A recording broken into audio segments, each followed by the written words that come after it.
Махаббат мәселесінде көп нәрсені анықтап беретін психологиялық тест. Адамзаттың ұлы мақсаты нағыз махаббаттың дәмін тату, оны жүрекпен сезіну. Адамды шын сүю үшін оның жүрегіне терең бойлап, сөзсіз түсінуіміз керек. Оны барынша қамқорлыққа алғанымыз жөн. Біреуді сүю үшін оның махаббатын, жан дүниесін тану керек.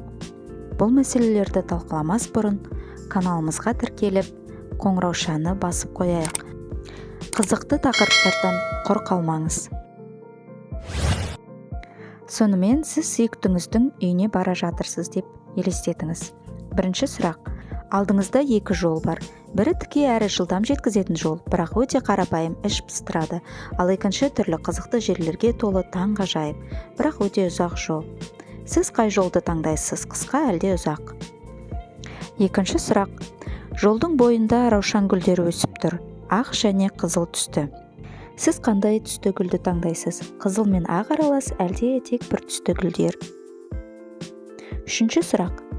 Сүйіктіңіздің үйіне жеттіңіз. Есікті қағып едіңіз, қызметші ашты. Сіз өзіңіздің келгеніңізді қызметшіге айтуды өтінсеңіз болады, немесе өзіңіз бірден сүйіктіңізге барсаңыз болады. Қызметшіге бересіз бе, әлде өзіңіз апарасыз ба гүлді? Төртінші сұрақ. Сүйіктіңіздің бөлмесіне кірдіңіз, бірақ онда ешкім жоқ. Сіз гүлдерді терезе алдына немесе төсекке қоя аласыз. Гүлді қайда қоясыз, терезенің алдына әлде төсекке? Бесінші сұрақ. Кеш батты, ұйықтайтын уақыт болды. Таңертең оянғанда сүйіктіңіздің бөлмесіне қарай жүгіресіз. Сіз бөлмеге кіргенде, ол әлі ұйықтап жатыр, әлде ояу? Алтыншы сұрақ. Үйге қайтатын уақыт келді, және тағы да екі түрлі жол бар. Бірі қысқа, бірақ қызықсыз. Екіншісі ұзақ, бірақ ғажайыпқа толы. Сіздің таңдауыңыз қандай, қысқа жол әлде ұзақ жол? Ал енді жауаптар. Бірінші сұрақ. Сүйіктіңізге барарда қандай жолды таңдайсыз? Жол сіздің махаббатқа деген көзқарасыңызды көрсетеді. Егер қысқа жолды таңдасаңыз, сіз тез әрі оңай ғашық боласыз. Ал ұзын жолды таңдасаңыз, сезімнен бірден есіңіз танбайды, асықпайсыз.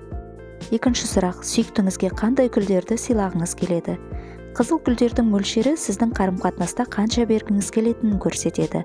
Ал ақ гүлдердің мөлшері қарым-қатынастан қанша алғыңыз келетінін білдіреді. Үшінші сұрақ. Сүйіктіңізге келгеніңізді айтуды қызметшіге тапсырасыз ба, әлде өзіңіз барып бересіз бе? Бұл сұрақ қарым-қатынастағы проблемаларды шешуге деген сіздің пікіріңізді көрсетеді.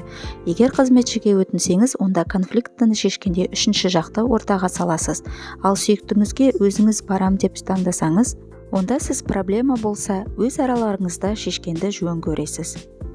Төртінші сұрақ. Гүлді қайда қоясыз, төсекке әлде терезе алдына? Бұл сүйіктіңізді қаншалықты жиі көргіңіз келетінін білдіреді. Гүлді төсекке қою сенімділікке ұмтылып күн сайын кездескіңіз келетінін білдіреді.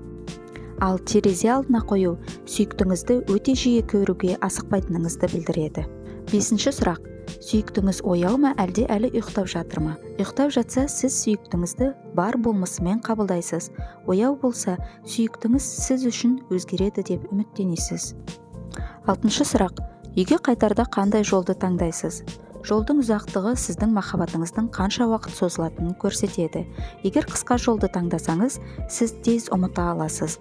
Ал ұзын жолды таңдасаңыз, сүйіктіңізге ұзақ уақытқа бауыр басасыз.